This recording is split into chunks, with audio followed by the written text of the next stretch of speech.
Ya Tuhan. 主啊，我们很轻易的把这首诗歌献上， Namun kami menyadari kami mengalami kesulitan ketika kami harus mempraktekkan. 但是我们晓得，当我们要实行的时候，我们面对困难。 Sebab itu saat ini ketika kami kembali merenungkan sebuah tema tentang mengasihi. 主啊，当我们要讨论一个主题彼此相爱的时候， Kami memohon Roh-Mu yang kudus menolong memampukan kami bukan hanya mendengar saja, tapi kami boleh menjadi pelaku dalam keseharian kami. 我们恳求圣灵你来帮助我们，让我们不单单成为一个听众，但是我们可以在生活中成为一个实行者。 Oleh sebab itu kami memohon biarlah Roh-Mu yang kudus itu bekerja seluas-luasnya di dalam hati dan pikiran kami. 因此，主，我们恳求圣灵，你大大的在我们当中动工， Menerangi dan juga mendorong kami untuk hidup seturut dengan firman-Mu. 你来光照我们，你帮助我们，让我们可以按照主你的心意来生活。 Demi nama Tuhan kami Yesus Kristus kami berdoa. 我们奉靠主耶稣基督名祷告， Amin. 阿门。 Silakan duduk Bapak Ibu jemaat 大家 Tuhan. 请坐。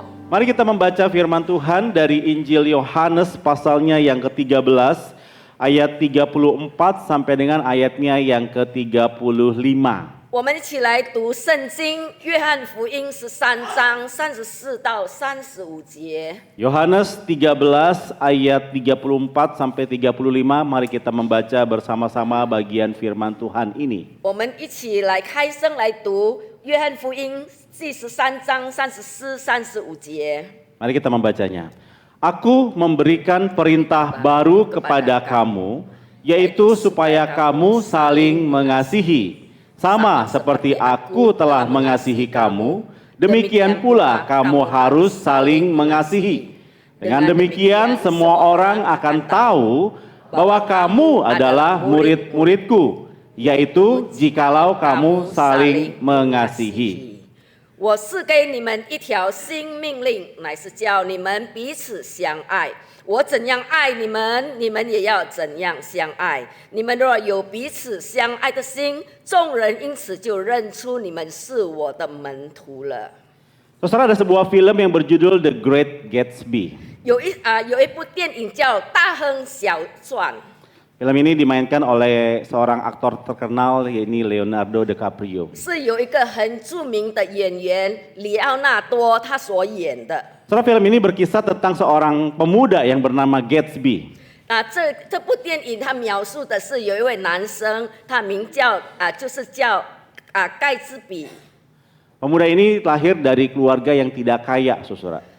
这个盖茨比他是来自一个贫穷的家庭 Di，dalam perjalanan hidupnya kemudian dia memiliki seorang pacar.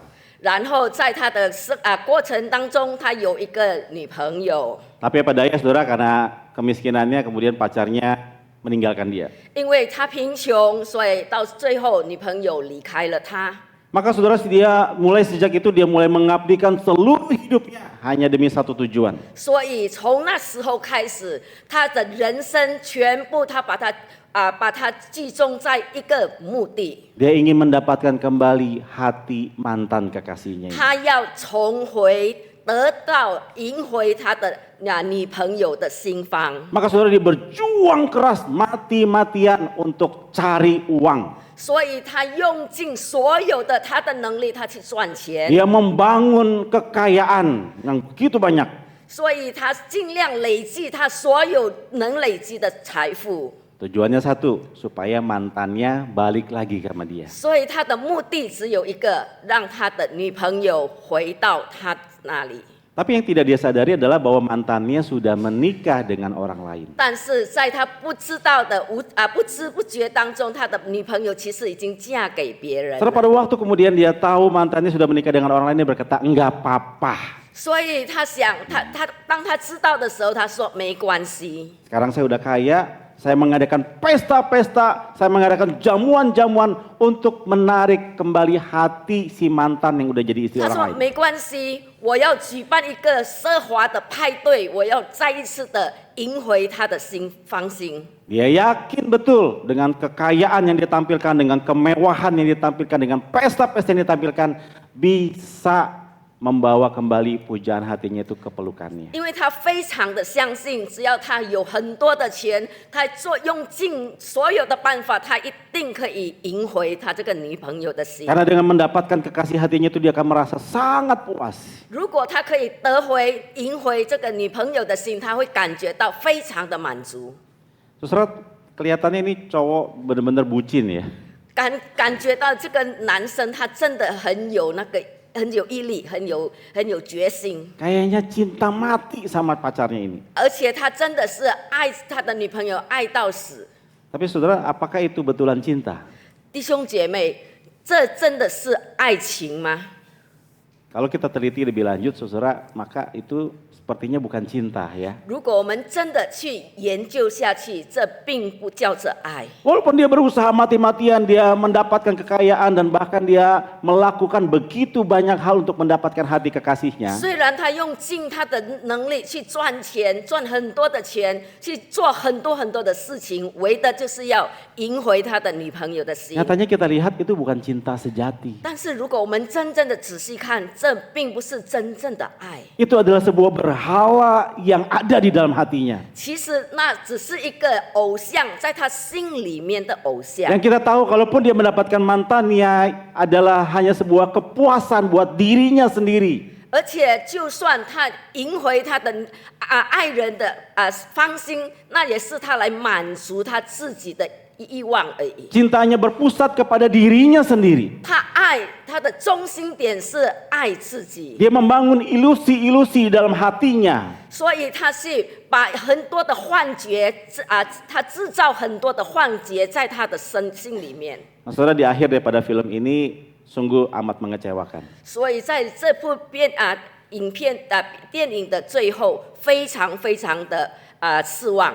Apa yang dibayangkan oleh Gatsby bahwa dia akan mendapatkan pujian hatinya ternyata tidak. Justru dia malah tewas dibunuh oleh suami daripada mantannya itu. 到最后，他没有得回他的女朋友，他的以前的女朋友，而且他是死在他女朋友的先生的手下。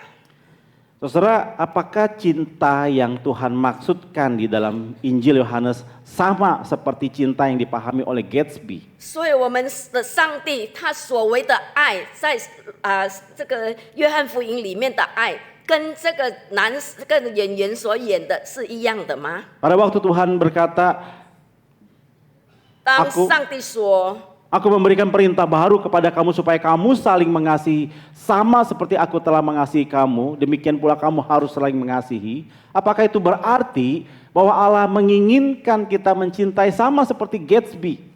所以，当上帝给我们一条新的命令，就是我叫你们彼此相爱，就是我怎样爱你们，你们也要怎样相爱。这个爱跟刚才爱是比他的爱，难道是一样的吗？ Apakah artinya Tuhan memberikan perintah kepada kita, ya udah kamu mengasihi sesuka hati kamu? 或者是神说你要爱，你要用任何的方式都可以，随你的心意。 Kalau kamu suka kamu kasihi, kalau kamu tidak suka kamu nggak perlu mengasihi. 所以，如果你喜欢的话，你可以爱他；你不喜欢的话，你可以不爱。 Apakah demikian? 神是不是这样给我们的命令？ Saudara, tentu saja jawabannya tidak. 所以我们的答案很确定的是，不是这样 Dengan 的。 jelas Yesus mengatakan, hendaklah kamu saling mengasihi sama seperti aku telah mengasihi kamu. 但神说，你们要彼此相爱，正如我爱你们一样。 Tuhan Yesus memberikan sebuah standar di sana. 所以在这里，主耶稣给我们一个标准。 Standar yang seperti apa? 所以那个标准是什么样的一个标准呢？ Standar kita mengasihi adalah standarnya Yesus mengasihi kita. 所以我们在爱的标准是跟主耶稣爱我们的标准是一致的。 Bagaimana sih mengasihi sesama seperti Yesus mengasihi kita? 我们要如何去彼此相爱，去爱别人，就好像主耶稣爱我们一样。 Kalau kita membaca kitab Injil ada beberapa kisah yang kemudian kita bisa melihat cinta yang Tuhan berikan kepada manusia. 所以，如果我们在福音书，我们读福音书，我们会看到有好几个故事告诉我们。 Matius 8 ayat 1 sampai 4 mengisahkan tentang seorang penderita kusta yang meminta kesembuhan dari Yesus. 所以在马太福音第8章那里有一个故事，主耶稣医治一个大麻风的人。 Saudara, perlu kita ketahui bahwa penyakit kusta pada masa zaman Yesus itu bukan hanya dipandang secara medis, masalah medis, tetapi juga masalah teologis. 所以当下主耶稣那时代长大麻风，那并不是只是医学方面的问题，但是也是在神学的一个问题。 Ini bukan soal masalah seorang itu sakit saja, tapi ada sesuatu yang dipahami oleh orang saat itu bahwa orang ini dikutuk oleh Tuhan. 但是他不单单这个人他长大麻风，他生病了，但是有很多人认为这个人是被咒诅，这个人被惩罚，因为他 Pada 犯 waktu 罪。 seseorang kena sakit kusta, orang langsung berasumsi ini pasti ada dosa yang dia lakukan sampai Allah itu menurunkan hukuman kepada dia. 所以有一个人长大麻风，人家会认为他一定犯了罪，所以上帝在惩罚 Nah, 他。 pada waktu itu penyakit kusta ini tidak bisa disembuhkan, 而 saudara. 且当下这个大麻风是不能医治的。 Itu sebabnya ketika seorang sakit kusta, yang terjadi langsung ada pemutusan hubungan antara si penderita dengan keluarga dan komunitasnya. 所以当一个人得了长了大麻风，他跟他的家属、跟朋友、跟社会就要被隔离了， Mereka diusir keluar, saudara. 然后他们会被驱逐到边僻的地方。 Jauh daripada pemukiman warga. 所以在一群人生活的地方，他们会变很孤立的， Tidak ada yang peduli terhadap mereka. 没有人再要理会他们。 Saudara, bukan hanya itu saja, bahkan ketika kemudian di luar kota itu, ketika ada orang-orang yang sehat lewat, mereka harus berkata, najis, najis. 所以他们已经被驱逐在很偏僻。如果有人经过的话，他们还会喊着说污秽，污秽。 Kenapa, saudara? Karena kalau yang sehat itu menyentuh mereka, mereka tidak bisa masuk ke dalam kota karena mereka sama-sama tidak najis. 因为这些人健康的人，如果他们触碰到这些长大麻风的话，他们就不可能再可以回到都市里去了。 Saudara, bisa dibayangkan orang yang sakit kusta pada saat itu bukan cuma menderita, tetapi bukan hanya menderita secara fisik, tetapi juga batinnya menderita. 所以我们看这些长大麻风的话，不单单他们的肉体觉到有疼痛，但是他们的心灵更感觉到非常的痛。 Mereka seolah-olah dianggap tidak ada di tengah-tengah masyarakat. 所以他们已经被当着已经不存在的人了。 Nah, saudara, dalam kisah ini kemudian Matius menuliskan bahwa orang kusta ini minta pertolongan daripada Yesus. 所以在这个故事里面，马太福音记载，这个长大麻风的人要求主耶稣医治 Nah, 他。 menarik sekali saudara, ketika dia minta, artinya dia tahu bahwa hanya Yesus, hanya Tuhan yang sanggup memulihkan dia. Dia mengakui Yesus sebagai Tuhan. 所以当他呼喊耶稣医治他的时候，他相信唯有耶稣能够医治他。 Tapi kalau kita membaca lebih teliti, Matius menjelaskan Yesus yang adalah Tuhan itu, dia sanggup menyembuhkan orang kusta itu dari jarak jauh. 所以主耶稣他是神，他是实在，他可以在很远的距离就给这个人得着医治。 Waktu orang kusta itu datang mendekat, Yesus berkata, oh stop, tunggu situ aja, tunggu situ 所以 aja. 比如这个长大麻风的人来靠近他的时候，其实他可以说，够了够了，你站在那里就可以。 Kamu mau ngapain? Saya minta sembuh Tuhan. 你要干嘛？我要求你医治我。 Bukankah dengan kuasanya dia berkata, oke pulang, udah sembuh. 所以 Udah 主 sembuh. 耶稣可以用他的大能说：“好了，你好了，你得医治了，你可以回去了。” Tetapi tidak demikian, Matius mencatat Yesus menjamah orang itu dan menyembuhkan orang itu. 但是在马太福音那里的记载并不是这样，主耶稣去拥抱他，主耶稣去触摸他。 Saudara, Yesus bukannya menyembuhkan sakit fisiknya, tetapi luka-luka batin di dalam hatinya Yesus sembuhkan dengan cara menyentuh orang itu. 所以主耶稣他不单单医治好他肉体上的大麻风的疾病，但是他心灵里面的那些疾病，主耶稣都把他医治好。 Orang ini diterima. 所以这个人被接纳， Ada yang memperhatikan dia. 有人已经关注他了。 Itulah kasih yang Allah tunjukkan.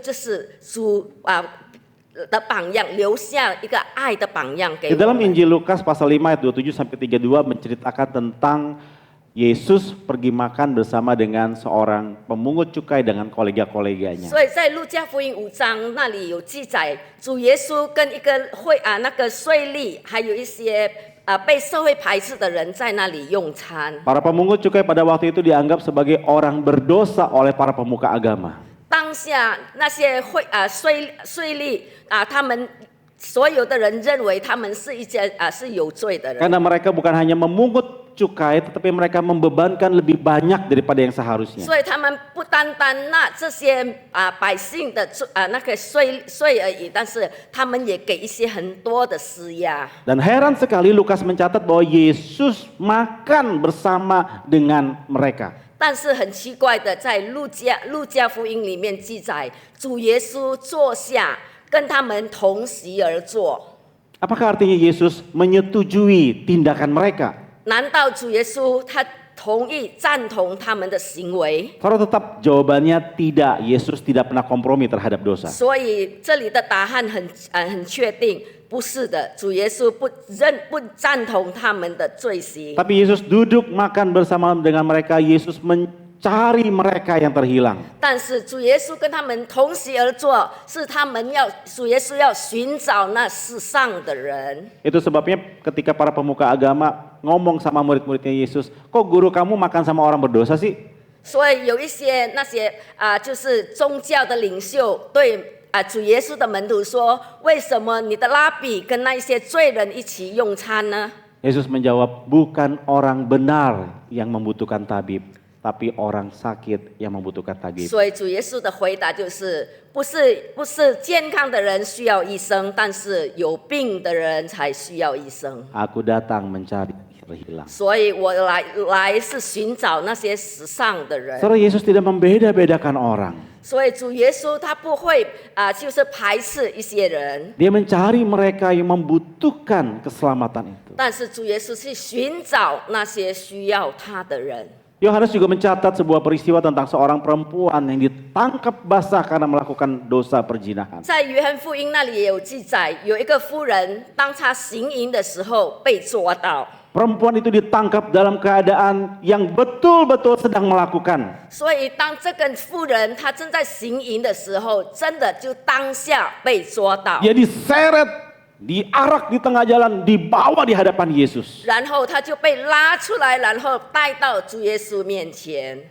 Saya tidak membayangkan betapa malunya si perempuan ini. 所以我不敢想象这个妇人她的脸是要摆在哪里 Mungkin dalam hati kecil dia berkata, habis sudah, habis. 应该在她的内心，她会说：“我完蛋了，完蛋了。” Para pemuka agama yang marah itu dia berkata, menurut hukum Musa, perempuan ini harus dirajam dengan batu sampai mati. 所以当下的那些宗教领袖说，按照摩西的律法，这个妇人必须要被用石头打死她。 Bagaimana menurutmu guru? 所以老师，你认为怎么样？ Saudara, menarik sekali bahwa kemudian Yohanes mencatat jawaban Yesus terhadap pertanyaan itu adalah, barang siapa di antara kamu yang tidak berdosa, hendaklah ia yang pertama kali melemparkan batu kepada perempuan ini. 但是我们看到主耶稣给一个很奇怪的答案，就是在你们当中，如果有哪一个人认为他自己是无罪的，你可以拿起石头来打他。 Saudara, kita tahu kemudian Yohanes menuliskan mulai dari yang paling tua sampai yang paling muda mereka meninggalkan daerah situ. 所以我们看到约翰他在约翰福音那里记载，从年长的到年幼的，一个一个的离开了。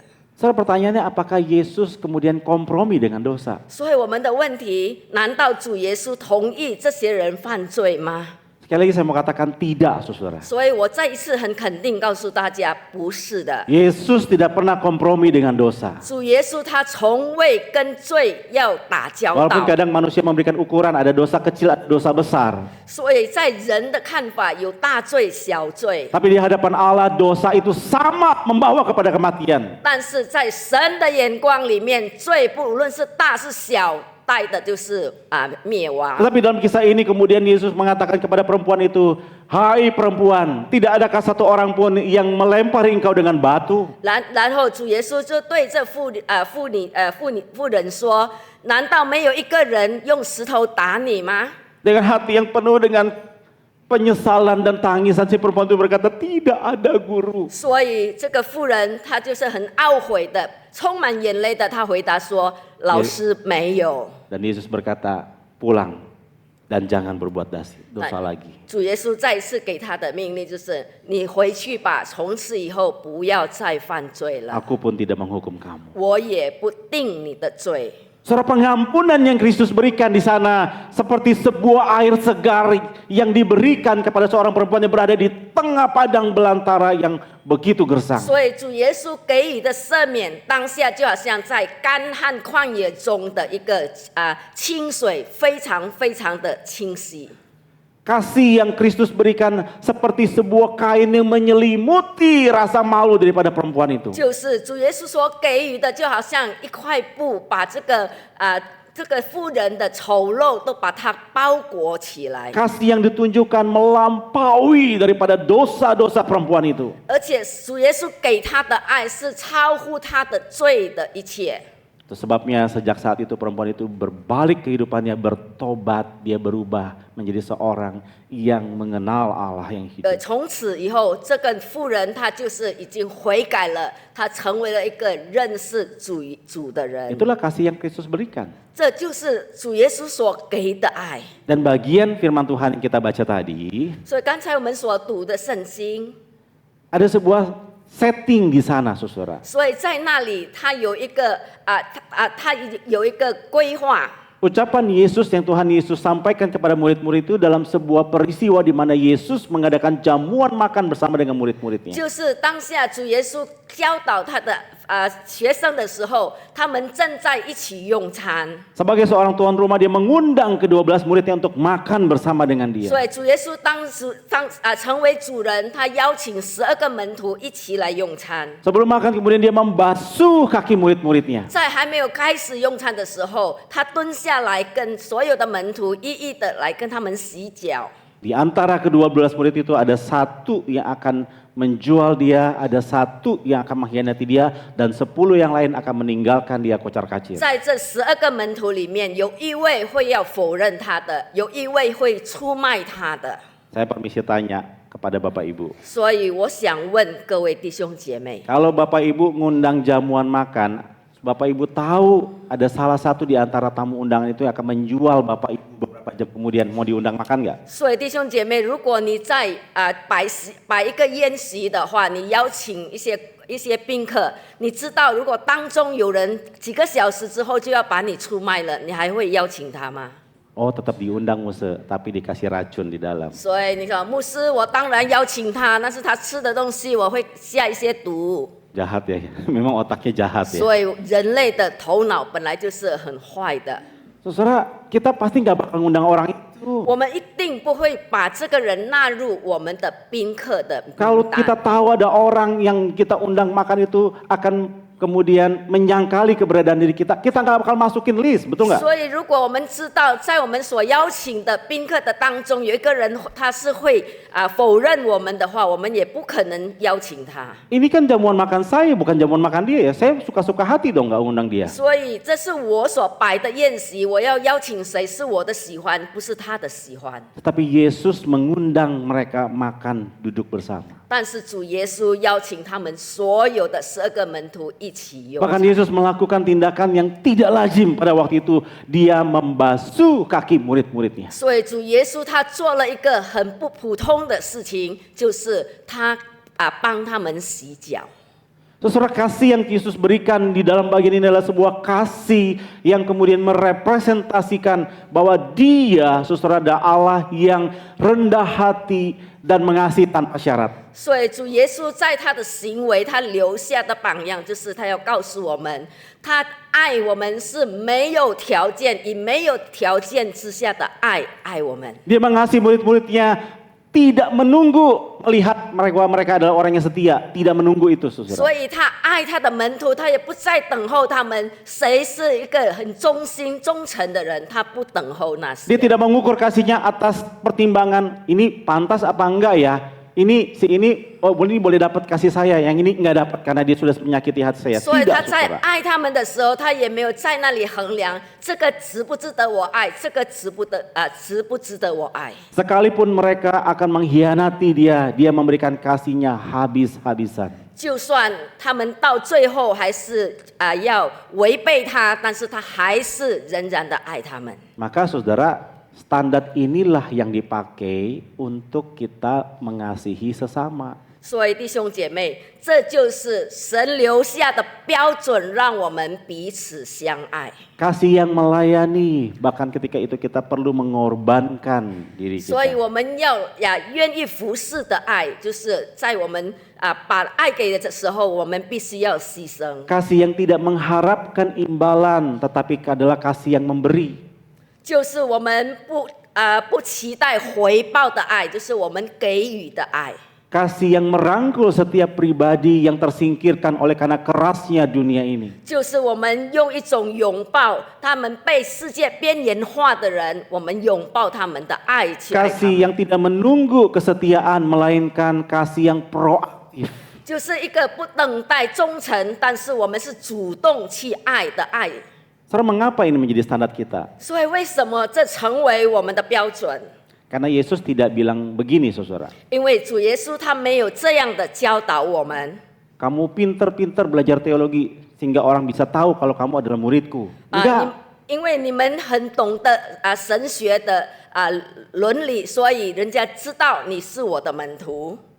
Yesus tidak berkata, kamu banyak melakukan hal untuk aku, maka orang akan tahu kamu adalah muridku. Enggak, 主 saudara. 耶稣也没有说，因为你做了很多的善事，所以别人就看出你是我的门徒。 Yesus berkata, hendaklah kalian saling mengasihi seperti aku mengasihi kamu, maka dunia akan tahu bahwa kamu adalah murid-muridku. 但是主耶稣他只说，你们要彼此相爱，像我爱你们一样，让世人看见，知道你们是我的门徒。 Maka kasih Kristuslah yang menjadi standar kita untuk mengasihi sesama. 所以我们的爱的标准就是主耶稣基督所留下的那个标准。 Nah, saudara, kita sudah tahu standar Yesus mengasihi seperti apa. 所以现在我们已经知道了，主耶稣太爱我们的标准是什么标 Tapi 准。 bukankah seringkali sulit mengasihi sesama, betul? 但是弟兄姐妹，多少时候我们很难去彼此相爱，去爱他人。 Secara teori kita tahu, saudara. 所以在理论上，我们懂得，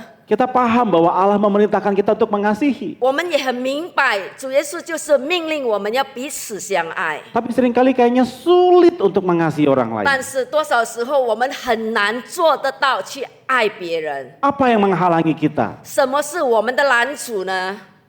Nah, saudara, tentu saja ada banyak yang menghalangi kita. 所以相信有很多事情是成为我们的拦阻。 Tapi saya ingin membagikan 3 hal yang umumnya menghalangi kita di dalam mengasihi orang lain. 但是在这里，牧师要分享3件事情，成为我们拦阻我们去爱别人的。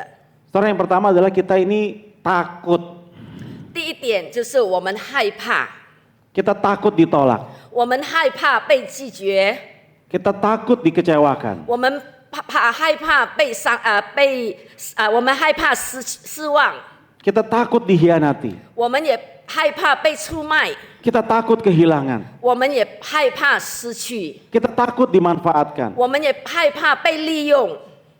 Pernahkah saudara ragu mengulurkan tangan kepada orang lain karena takut disakiti? 弟兄姐妹，你是否曾经不敢伸出你的援手帮助一个人，是因为你怕被伤害？ Pernahkah saudara ragu untuk menegur dalam kasih saudara kita yang salah atau jatuh dalam dosa karena kita takut kehilangan arti persahabatan? 我们是否曾经不敢去提醒我们的弟兄姐妹，是因为我们怕我们失去与他的关系？ Pernahkah kita ragu untuk memberikan bantuan kepada saudara kita yang membutuhkan karena kita takut dimanfaatkan? 我们有没有就是不敢给予别人帮助，是因为我们怕我们被利用？ Saudara, kita ini dikuasai oleh ketakutan ini. 所以弟兄姐妹，其实我们被这个害怕包围着。 Sehingga akhirnya saudara kita jadinya menahan kasih yang seharusnya kita berikan kepada orang lain. 因此，我们就把那个我们要给的爱、给的帮助，我们把它忍住。 Saya 忍 mengajak 下 kita 来 melihat 1 Yohanes 4 ayat 18. 所以我们看约翰一书第4章18节那里 Firman 说， Tuhan mengatakan demikian, saudara. Di dalam kasih tidak ada ketakutan. kasih yang sempurna melenyapkan ketakutan. Sebab ketakutan mengandung hukuman dan barang siapa takut, ia tidak sempurna di dalam kasih. 在约翰一书4章18节那里说到，爱里没有惧怕，爱既完全，就把惧怕除去，因为惧怕里含着刑罚，惧怕的人在爱里未得完全。 Saudara, ketika kita mengasihi seperti Yesus, artinya kita mengatasi rasa takut kita terhadap efek daripada kasih itu. 所以，如果我们用主耶稣那种标准的爱去爱别人的时候，我们就要可以克服我们所害怕的事情。 So, jangan jelas Yohanes berkata, kasih kita, kasih yang dewasa itu adalah kasih yang tidak berdampingan rasa takut. 所以，真正成熟的爱是跟恐惧、惧怕是不能并存的。 Ketika kasih kita semakin dewasa, maka ketakutan itu akan sirna dengan sendirinya. 所以，如果我们的爱越成熟、越成长的话，我们的爱自然而然就会除去了。 Kasih yang dewasa adalah kasih yang secara proaktif mengusir rasa takut. 所以，如果我们的成熟的爱，我们就可以很主动的把那个害怕除去。 Itu sebabnya Ibu Teresa mengatakan, tetaplah mengasihi sekalipun mungkin kamu dimanfaatkan. 所以 Teresa 修女她曾经说：“你要仍然的去爱，就算你知道你要被利用。 Karena kasih yang dewasa tidak dikuasai oleh rasa takut. 因为真正成熟的爱是没有惧怕的。 Saudara, kalau kita masih dipenuhi dengan rasa takut, artinya kita belum memiliki kasih Allah yang sejati 但是 itu. 如果我们还被这些害怕、恐惧来包围的话，表示说我们还没有真正有神的爱。 Ketakutan seringkali membuat kita berlindung di dalam satu tembok yang besar dan kita menutup mata terhadap kebutuhan orang lain di luar tembok itu. 这些害怕常常就使我们筑建了一个围墙，让我们的眼目看不到在外面所有需要的人。 Maka kita perlu mengatasi rasa takut ini. 因此，我们必须要克制我们这个恐惧的， Supaya kita bisa belajar mengasihi di tempat-tempat yang sulit. 好让我们在很艰难的地方，我们也可以去爱。 Yang kedua, saudara, 第二点， kenapa kita sulit mengasihi? 为什么我们很难的去爱人呢？ Karena gengsi. 因为我们太爱面子了。 Saudara, gengsi seringkali membuat kita merasa diri kita lah yang perlu diperhatikan dan mendapat pengakuan dari orang lain. 因为我们爱面子，使得我们常常认为是我的需要我必须要被肯定。 Gengsi seringkali menempatkan kita pada kondisi kita haus akan pujian orang lain. 所以，我们如果爱面子的话，我们也会很渴慕人家称赞我们。 Ini saya udah melakukan ini dan ini. Kamu harusnya puji saya dong. 所以 Ketika 我 orang 已经 tidak 做 puji 了这 kita 个 marah. 那个所有我已经做了，你应该称赞我。 Saudara, bagaimana dengan Yesus? 弟兄姐妹们看，主耶稣他是如何？ Saudara, pada waktu Yesus membasuh kaki murid-muridnya, Yesus menaruh gengsi itu di bagian bawah. 所以，当主耶稣他帮门徒洗脚的时候，他把他的面子放在一旁。 Saya percaya murid-murid merasa aneh ketika gurunya mau membasuh kaki mereka. 我相信那些门徒他们会觉得很奇怪，为什么老师帮我们洗脚？ Bahkan mungkin mereka sudah sempat menarik kaki mereka. 也许他们已经把他们的脚缩起来了。 Tapi Yesus berkata, aku yang adalah guru dan Tuhan memberikan teladan kepada kamu. 但是主耶稣说：“我就是你们的老师，也是你们的神，我留下这个好榜样给你们， Supaya kamu saling mengasihi. 让你们也可以彼此相爱。” Yesus mengasihi murid-muridnya dan kita semua bukan karena gengsi. 所以主耶稣他爱他的门徒，在爱这一切，并不是因为他爱面子， Dia tidak membutuhkan pengakuan daripada manusia. 他也不需要人类给他的一个称赞。 Dia tetap mengasihi sekalipun manusia menolak kasihnya. 他仍然爱世人，就算世人拒绝他 Dia tetap menunjukkan kasihnya sekalipun kemudian kita selalu mengabaikan kasihnya. 所以他仍然把他的爱赐给我们，虽然我们多少时候忽略了他的爱。 Saudara, Kenapa sih kita menjadi sulit untuk mengasihi? 弟兄姐妹，为什么我们很难去爱别人呢？ Karena kita masih punya gengsi di dalam hidup 因 kita. 为在我们身上还有很多爱面子的地 Gengsi 位。 itulah yang seringkali membuat kita sulit untuk mendengarkan orang lain. 我们因为爱面子造成我们很难去聆听别人的声音， Gengsi itulah yang kemudian membuat kita sulit mengakui kesalahan. 而且因为爱面子，使我们很难去承认我们的过失。 Gengsi itulah yang membuat kita sulit untuk mencari pendamaian. 而且这个爱面子使得我们很难去和好。 Karena gengsi seringkali mendorong kita untuk tidak mau jadi orang yang rendah hati. 这个爱面子会使得我们不愿意成为一个谦卑的人。 Kita membangun tembok demi tembok di atas gengsi itu. 我们去筑造很多的围墙，造很多很高的围墙。 Yang ketiga, 第三点， apa yang menghalangi kita mengasihi orang lain? 什么事情拦阻我们去爱别人呢？ Kepahitan. 就是苦毒。 Saudara, heran sekali ada begitu banyak orang yang senang menyimpan, memendam luka di dalam hatinya. 有很多人很喜欢把一些苦毒、一些伤害他受伤的东西，把它隐藏起来。 Kalau tangan kita terluka karena jatuh, kita pengen cepat sembuh, betul? 如果我们跌倒，我们的肢体有痛的话，我们希望快点把它治好。 Tetapi herannya, kalau hati kita terluka, kita biarkan itu bertahun-tahun, bisa berpuluh-puluh tahun, bahkan sampai kita mau dipanggil Tuhan, kita masih ingat. 所以，但是很奇怪的，如果我们的心里受伤的话，我们都愿意把它藏起来，甚至到我们神要呼召我们回天国的时候，我们还记得。 Saudara, pada waktu kita terluka dan kita membiarkan luka itu terus ada dalam hati kita, 当我们受伤了，我们让那些伤痕还在我们心里面的时候， sejatinya kita sedang membangun sebuah penjara yang bernama penjara kepahitan. 所以我们其实正在建造一座的那个就是让我们可以把我们关起来的一个笼子。 Siapa yang menjadi narapidana di sana? 所以谁把你关在这个苦毒的监狱里面呢？ Diri kita. 就是我们自己。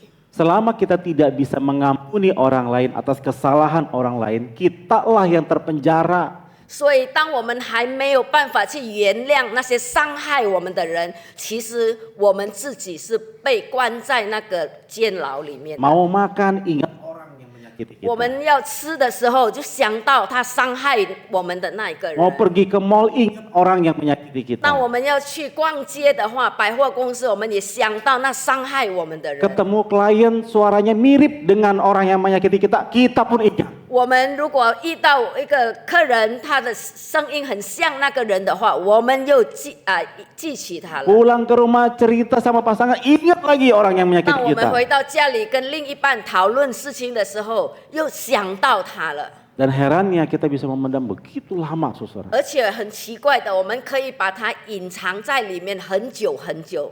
Kalau luka di tubuh kita yang tidak disembuhkan itu lama-lama bisa jadi kanker. 所以，如果我们身上有一些伤痕，没有把它好好的医治的话，久而久之会成为那个癌症。 Luka batin yang tidak disembuhkan itu perlahan-lahan akan menggerogoti 但 kehidupan 是如 kita. 果在我们心灵里面的那些伤痕不把它医治的话，久而久之会让我们枯干。 Tidak heran saudara, ketika kita terluka, sejatinya kita kemudian terus membangun tembok yang besar dan memendam kasih kita untuk diberikan kepada orang lain. 但是很不奇怪的就是，当我们受伤害的时候，我们就不知不觉把那个城墙建起来，然后把自己锁在里面，也不愿意再去关怀别人。 Kehidupan kita tidak berjalan maju, tapi justru berputar kembali ke titik di mana kita tersakiti. 所以我们的人生没有往前走，我们回到原点，在里面，在那里打滚。 Baru-baru ini ada sebuah film yang diperankan oleh Jackie Chan. 最近有一部电影是成龙所主演的， Judulnya Unexpected Family. 它的主题是意外的家庭。 Nah, buat saudara yang udah nonton, dengarkan kembali, kalau saudara yang belum nonton ya dengarkan spill dari saya ya. 如果你们已经 Spoiler 看过这部 是的，电影的话，你可以回忆，但是还没有看过的话，可以听牧师解说。 Tentu saja pemeran utamanya Jackie Chan, saudara. 当然主演是成龙。 Film ini mengisahkan tentang seorang bapak yang sudah lansia dan dia terkena Alzheimer.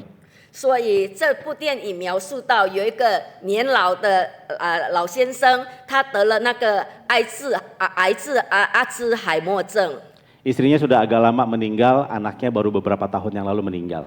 然后他的太太已经过世了，但是他的儿子最近才过 Dia 世， tinggal seorang diri, tetapi dia bersyukur dia punya beberapa orang yang perhatian lah sama dia. 所以他独处，但是还好有几个人陪伴着他。 Nah menariknya saudara, inilah yang disebut unexpected family. 4 orang di sebelah kanan kirinya itulah yang akhirnya menjadi family ya, keluarga dia saudara. 所以这个叫做一个很意外的家庭，就是有4个人陪伴着他，但是并不是他的家属。 Tapi di sepanjang film ini saudara, ketika saya menonton film ini kemudian selalu problem itu kembali kepada titik di mana si Jackie Chan ini dia tidak bisa menerima sebuah peristiwa yang terjadi dalam hidupnya saudara. 所以这部电影我在观赏的时候看到有很奇怪的，他不断的闪回过去的那个片段，就是这个成龙他不能接受他的人生， Dia membesarkan anaknya satu-satunya laki-laki menjadi atlet angkat besi.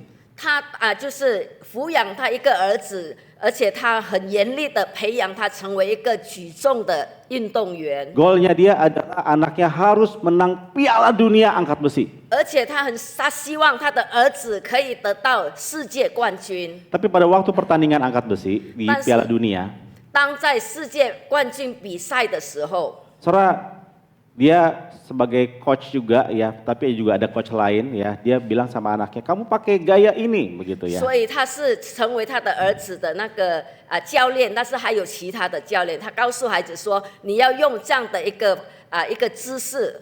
Istrinya udah bilang, udah biarin dia yang mutusin, kamu nggak usah ikut campur. 所以他太太其实已经说了，你不用干涉他，你让他自由。 Tapi dia nggak mau dengar, dia tetap kasih tahu anaknya sampai dia harus diusir sama sama para ini saudara ya, para penjaga karena dia dianggap membuat rusuh di dalam sana. 所以他一直在那里干涉他的儿子，到最后被那里的那些管理员赶他出去。 Nah karena dia diusir di luar, saudara, kemudian pertandingan tetap berjalan dan anaknya, saudara, mengikuti saran daripada bapaknya. 所以，因为他已经不在那个比赛的场地了，他在外面。这个儿子就听爸爸的指示，就是按照爸爸要他用的那个姿势去做比赛。 Tetapi apa daya, akhirnya anaknya tumbang. 但是很可惜，他的儿子输了 Karena peristiwa itu dia jadi nomor 2, nggak nomor 1. 因为这样的话，他就第2名，他拿不到冠军了。 Pada waktu Jackie Chan tahu anaknya nggak nomor 1, sudah dia marah, dia datengin anaknya itu, dia tampar anaknya, dia mengatakan bahwa kamu tidak mengikuti saran saya, kamu nggak tahu diri, nggak menghargai saya. 所以，当他知道他的儿子是亚军的时候，他非常生气，他就是打了他儿子一巴掌，而且告诉他：“你不尊重我，你不听我的指示。” Nah, anaknya berkata, seumur hidup saya ikutin perintah papa, bahkan sampai tadi pun saya masih ikuti perintah papa, tapi papa nggak pernah menghargai saya. 但是他儿子回答说：“我在人生当中从小一直听你的指示，直到我刚才比赛也听你的指挥。” Ya lebih lanjutnya saudara nanti nonton filmnya saudara ya. 所以 ya. 接下来弟兄姐妹，你们可以去看这部 Tapi 电 saudara 影。 sejak saat itu hubungan mereka putus. 但是从此他们的关系就已经破裂 Dan 了。 Jackie Chan membawa luka itu bertahun-tahun di dalam perjalanan hidupnya. 然后这个成龙把这样的一个情绪带到好几年。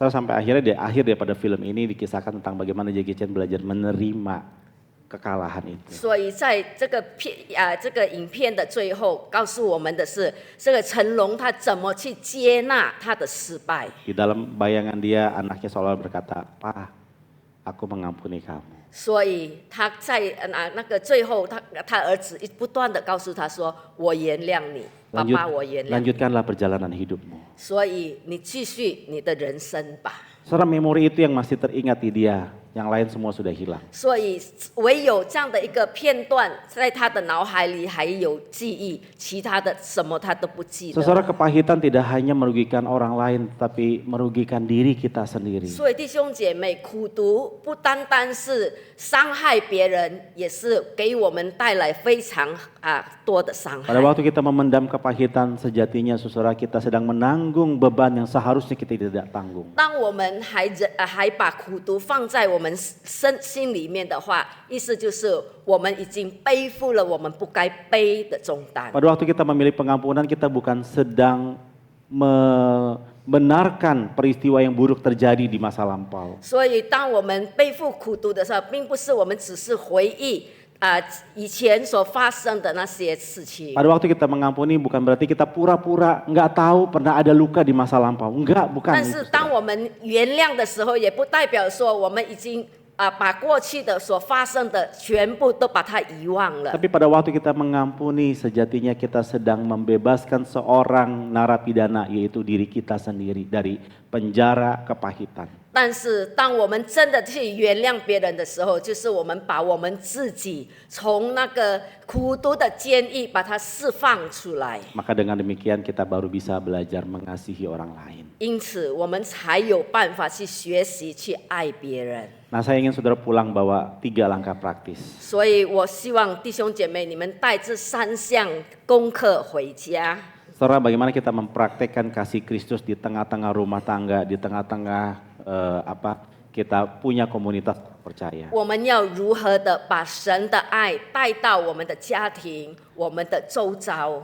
Maka yang pertama adalah mari kita menghadapi ketakutan kita dan mulailah mengulurkan tangan. 第一点，我们就是要勇敢的面对恐惧，勇敢的伸出援手去帮助别人。 Jangan terus-menerus biarkan hidup kita dikuasai oleh ketakutan. 我们不要任凭我们的人生不断的被这些恐惧的事情 Kita 来 mu- 包围着。 Kita mungkin pernah dikecewakan, kita pernah dihianati, tapi bukan berarti itu kita berhenti untuk mengasihi orang lain. 也许我们曾经被出卖，也许我们曾经被违背，但是并不代表我们可以停顿在那里。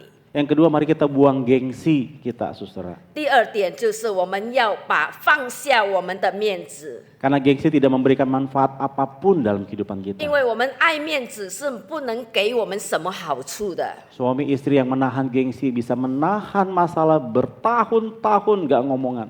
所以夫妻如果爱面子的话，会造成也许夫妻他们会好多年不说话。 Saya baca berita seorang pria Jepang, dia gak ngomong sama istrinya puluhan tahun. 我读了一个故事，在日本有一个先生，他已经好几十年跟他太太没有说话， Masalahnya cuma sepele karena istrinya lebih perhatian kepada anak daripada dia. 所以他太太只是做了一件事，说他关注那孩子过于关注他。 Sejak saat itu dia menahan gengsi dan berkata, saya gak akan ngomong sama kamu puluhan tahun sampai udah jadi kakek nenek, baru dia, ya saya salah, saya harusnya juga ngomong sama kamu. Baru diceritain masalahnya, saudara gak ngomong. 只有那么小小的事，他们就不说话，直到他们已经年老了，那才是他才说我对不起他才承认他的错误。 Jangan gitu ya Bapak Ibu yang di 所 sini 以 ya. 弟兄姐妹，我们不要有同样的行为。 Mana tahan gak ngomong berpuluh tahun. 那几十年不开口说话，怎么能忍受得了？ Buang gengsi ya. 我们把我们的面子放下。 Yang terakhir, mari kita belajar mengampuni, jangan lagi hidup dalam kepahitan. 最后的就是我们学习在我们来饶恕曾经伤害过我们的人。 Saudara, saya sadar memang pengampunan tidak akan datang seketika. 但是我也晓得，我们要去原谅别人，并不是用短短的时间就可以达到 Kita 的， perlu waktu, yes. 需要时间，是的。 Tapi kita memohon Tuhan menolong kita untuk melembutkan hati kita, memberikan pengampunan, itu penting, saudara. 但是我们恳求神帮助我们融化我们的心，让我们可以学习去饶恕他人。 Kiranya Tuhan menolong kita 愿神 bersama-sama. 帮助我们， Karena kasih yang dewasa adalah kasih yang lebih dari sekedar kata dan rasa. 因为真正成熟的爱、成长的爱是胜过于一些用行为、用言语所表达的。 Kasih yang dewasa adalah sebuah tindakan nyata yang mendahului perasaan. 成熟的爱是在行为上可以好真正的去把它实行出来。 Mari kita berdoa. 我们再次低头祷告， Terima kasih untuk firman-Mu, Tuhan. 主，我们感谢你的话语。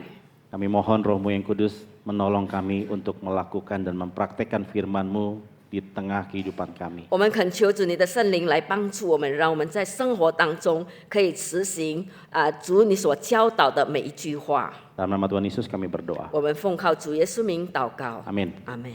Sekarang kita akan masuk dalam